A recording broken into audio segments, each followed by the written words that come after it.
Have a good day at isang mapagpalang araw sa ating lahat. So sa content natin ngayon ay meron tayong ayusin dito na XR150. So ang issue ng motor na to, ayaw mag-start. So ito yung ating ayusin. So habang pinupush button mo, so ang nagre-response lang ay yung kanyang startic, yung kanyang starter relay. So yung starter motor niya, walang response.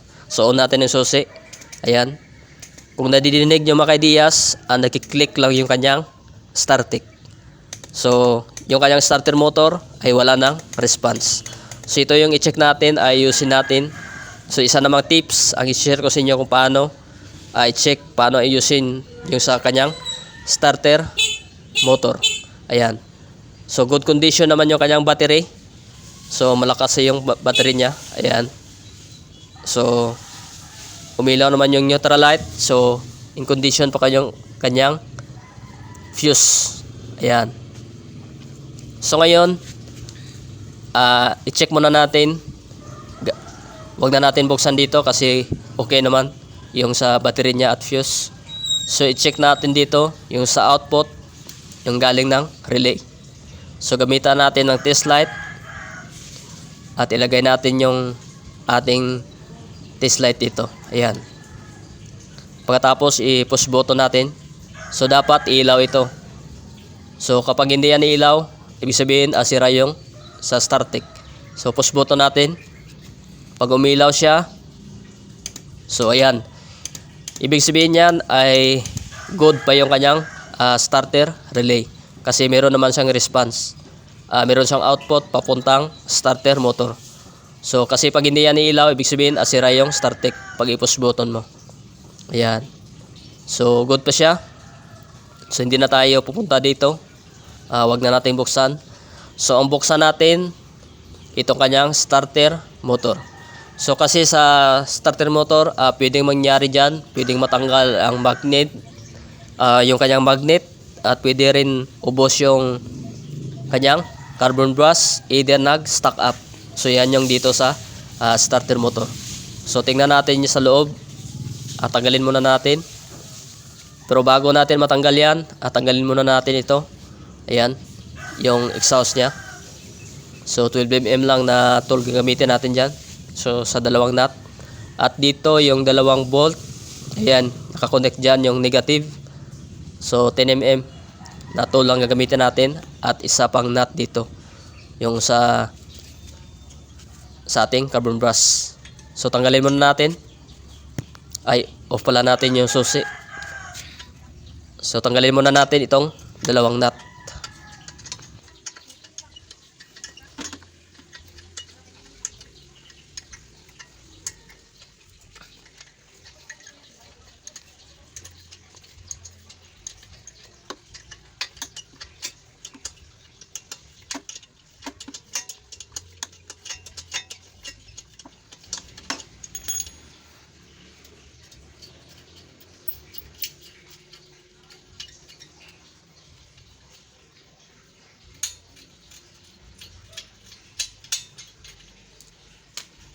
Ayan, natanggalan natin yung nut. So, pupukukin lang natin kasi matigas. So, ayan, nakuha na. So, hilahin na lang natin ito. Kasi pag hindi natin kunin ito, hindi natin makukuha yung starter motor. Kasi babangga siya dito sa exhaust. So, kailangan nating tanggalin. Tigas So, nakakonect lang yan dyan. So, wala namang sang spring na nilock nila.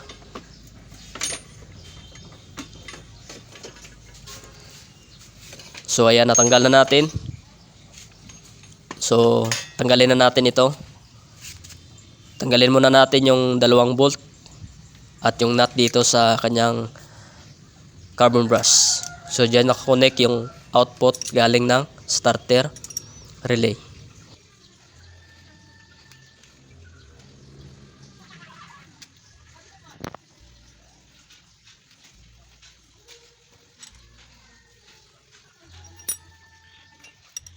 So next natin, tanggalin natin yung dalawang bolt dito.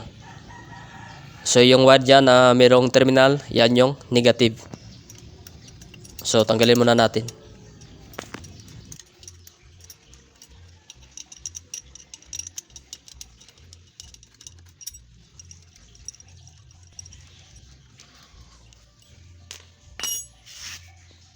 So ayan, natanggal na natin yung nut at dalawang bolt. So pupupukin lang natin dito ng rubber mallet, ayan, para matanggal siya. Kasi ang nagpigpit lang yan yung kanyang oil ring. So ayan. So lipat tayo sa kabila. Hilahin lang natin dito. So para matanggal siya. Ayan. So ganyan lang mga kaidiyas. So natanggal na natin. So bubuksan na natin ito at tingnan natin sa kanyang loob. So ayan, bubuksan na natin, umpisa na natin. So tingnan natin sa loob kung anong problema niya, kung bakit ayaw mag-start. So pero bago natin buksan ito, tingnan muna natin yung kanyang mga marking. So para sure na sure, hindi magbaliktad, so lagyan natin ng marking para hindi siya magbaliktad. Kasi pag magbaliktad yan, iba yung ikot ng yung starter motor. So hindi yan naandar ang inyong motor. So ayan. So ayan, good na siya. So tanggalin na natin yung dalawang bolt. So 8mm na clearance yan. So ayan. So dito sa dalawang bolt niya, meron din siyang yung oil ring. Ang purpose niyan para hindi siya mapasukan ng tubig. Ayan. Maliit na oil ring. So dandahanin natin. Tingnan natin para kung halimbawa meron siyang washer, alam natin para hindi magpaliktad. Kung wala, so yan. So dito pala sa starter motor ng XR150, so naka-fix na yung kanyang washer. Ayan. Yung plain washer. So naka-fix na siya. At dito sa kanyang solenoid, so wala na palang washer. So ito yung oil ring. So tips ko lang sa gustong mag-DIY. So pag magbukas kayo ng starter motor nyo, yung sa dito, tingnan nyo muna bago nyo kalasin para alam nyo kung ano yung mga parts niya sa loob. Tanggalin natin tong solenoid, yung magnetic.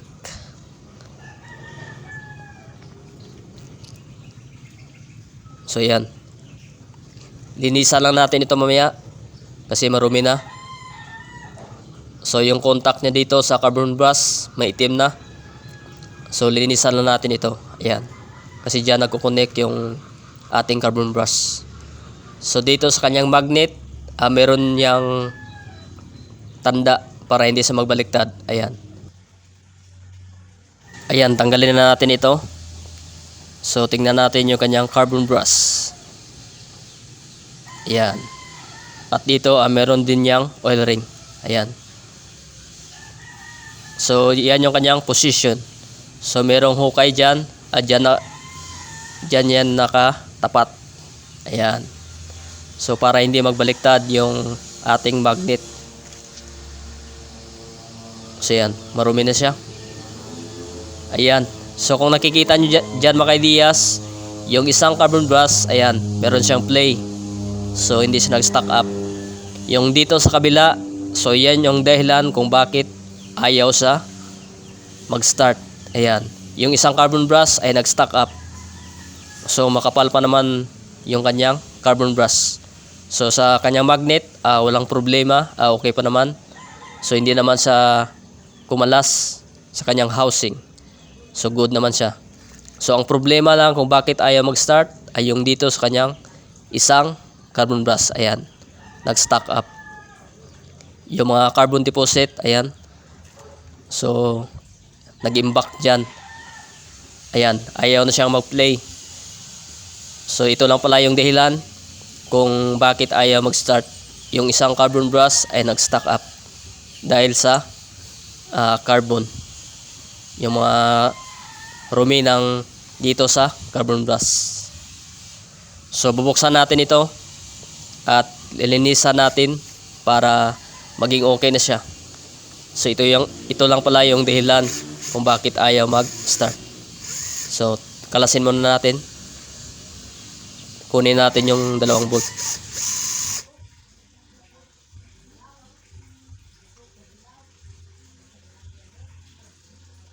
So ito, ayan. So dito sa kabila, okay siya. So ito, nag-stack up na. So kaya pala hindi siya nag-start. So tanggalin lang natin ito. Itulak natin. So dapat kasi nagpi-play yan dyan. Pag once na mag-stack up yan, talagang hindi mag-start ang inyong motor. So ito, marumi na siya.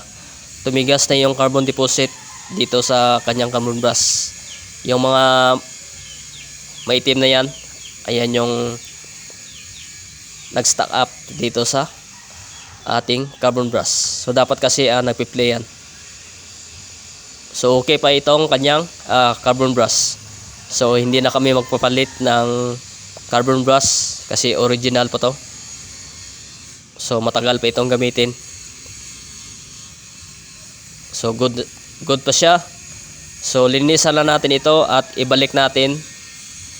So dapat magpi-play na ito. Hindi na siya magsa-stack up. So ayan, linisan ko at balikan ko kayo. So ayan, tapos na nating nalilinisan. So ibalik na natin, i-assemble na natin. At ibalik na natin mamaya doon sa kanyang motor. So ibalik natin dito sa kanyang housing. So sa housing ng carbon brush. Ayan. So meron namang yung guide yung sa 2 bolt. So ayan, good na siya. So nagpi-play na yung carbon brush. So okay na ito. Magsa-start na itong motor niya mamaya. So yan, ibalik natin yung 2 screw bolt.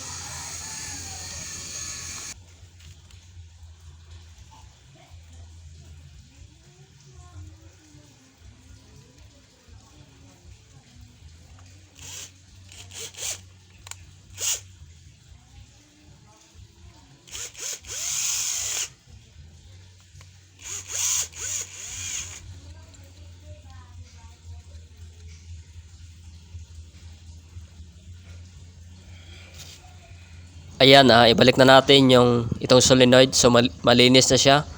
So good na itong kanyang contact sa carbon brush. So kasi pag dyan marumi, hindi maganda yung contact o connection ng carbon brush sa ating solenoid natin, yung sa magnetic.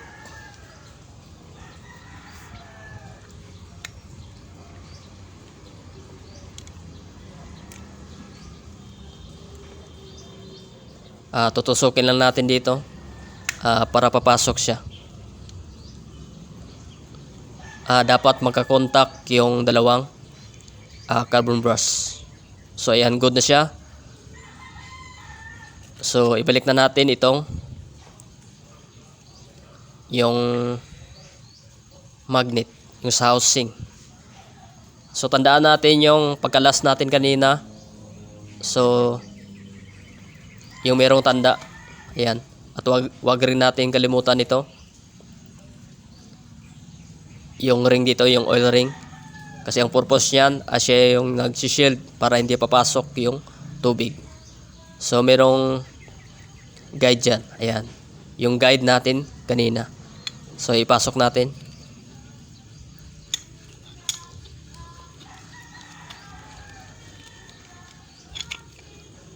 Ayan. Itatapat natin sa kanyang guide. Kasi importante niyan para hindi mabaliktad yung magnet. At ibalik natin yung oil ring at itong kanyang takip. So wala na yung mga washer kasi naka-fix na yung washer niya. So tingnan natin yung guide. Yung guide natin kanina. So ito pala yung guide niya. Itapat natin dyan. Ayan. So ayan yung guide niya. So good condition na naman. ito magsa-start na ito mamaya. Kasi yun lang yung dahilan kung bakit ayaw mag-start yung sa nag-stack up yung carbon brush. So ibalik natin yung dalawang bolt at wag rin kalimutan yung merong maliit na oil ring. So pagkatapos nito, ibalik na natin sa motor at iti-testing na natin.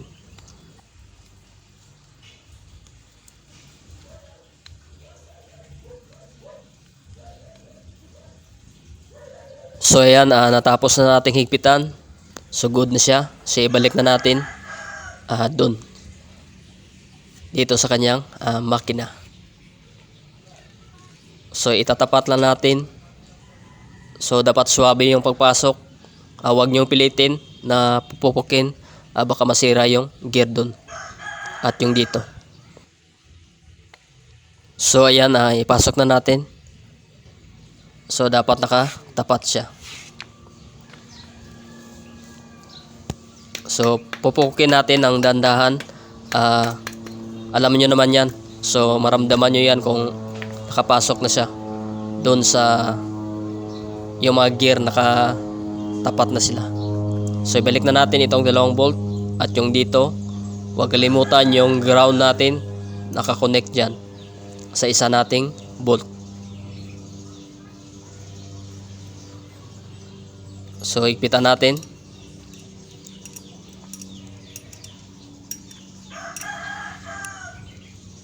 At pagkatapos nito, pag mahigpitan na natin yung dalawang bolt, so ibalik naman natin yung wire dito sa nakakonect sa ating carbon brush.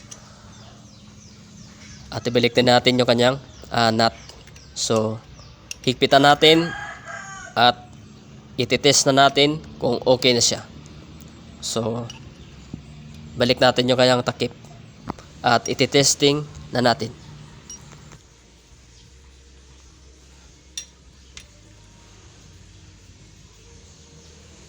So yan, okay na. Naigpitan na natin yung mga bolt at yung takip dito. So dapat lagyan natin ito ng takip. So ngayon, ititest naman natin siya kung okay yung ating ginawa dito. So i-on natin yung susi. I-try nating ipo-start. Yun. So meron na siyang response. So good yung ating ginawa dito. So yun lang pala yung dahilan, yung kanyang carbon brush nag-stack up. Ulitin natin.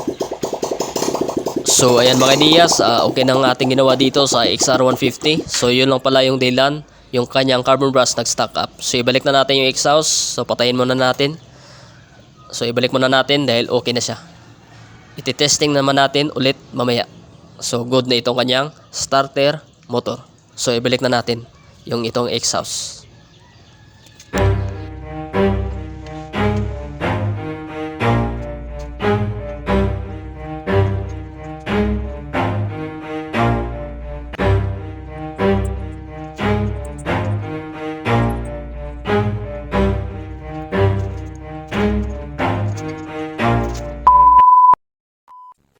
So yan, nabalik na natin yung kanyang exhaust. So good na yung ating ginawa dito sa XR150. So good na yung kanyang starter motor.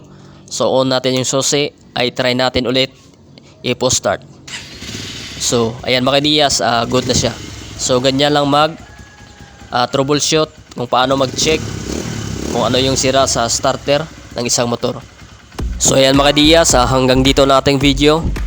So kung nagustuhan mong video na to at kung hindi ka pa mag-subscribe ka na at i-hit mo rin yung notification bell para laging updated sa mga bago nating videos na i-upload. At huwag rin kalimutang mag-like.